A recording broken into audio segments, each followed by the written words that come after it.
Morning guys, welcome back to the shop. Here's another Dromida tuning tip. I'd been having trouble with the truck that I'm driving pushing a lot, and I finally figured out last night what was going on.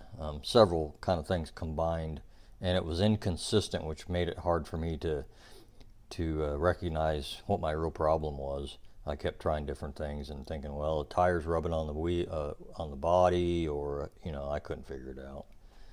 But anyway, we'll start with this Dogbone, and you could see on here, this one's been run a fair amount, but it's not completely trashed. But you can see where it's been rubbing right there. It's wearing away the anodizing. The ball on that side looks okay, but on this side it's worn.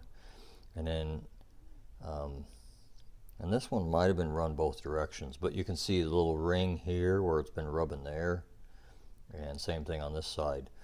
What happens with these things, stock out of the box, they have a lot of travel or too much travel at the bottom end. And so you've probably all seen the videos about shortening the shock travel with an internal spacer. I would highly suggest doing that.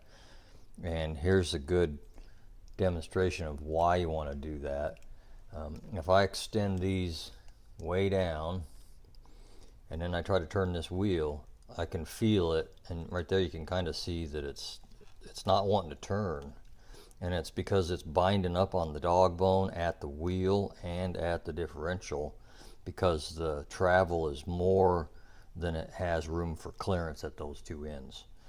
So shorten your shock travel with an internal spacer, and I would suggest doing that to the aluminum shocks. I wouldn't waste my time with the plastic ones. A set of these are like 10 bucks from Tower. So if you're going to do it, that's the way I'd go.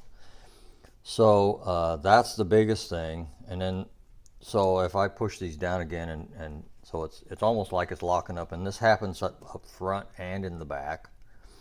And if I compress those shocks just a little bit, then it frees up. So now I don't have a problem. So you can imagine when you're jumping, if you're running an off-road course, it's going to do that. So if you don't have to run throttle in the air to control, you don't want to do that. It's just hard on it. It's wearing stuff.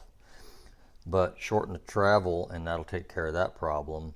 Then if you're got way too much steering, it's going to bind up again for the same reason, and there's nothing really you can do about that other than reduce the travel on your transmitter to reduce steering travel if you don't need it.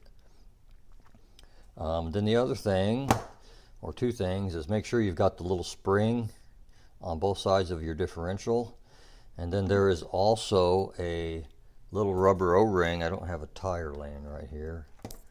I'd show you. Here's one. There's a well, it's not on the wheel. It's on the drive cup. So inside of here in this drive cup, there is a little rubber O-ring, and make sure that's not lost. You haven't lost that part, and that's helping to keep the Dogbone centered between the differential and the drive cup. And that's it for today. Talk to you later.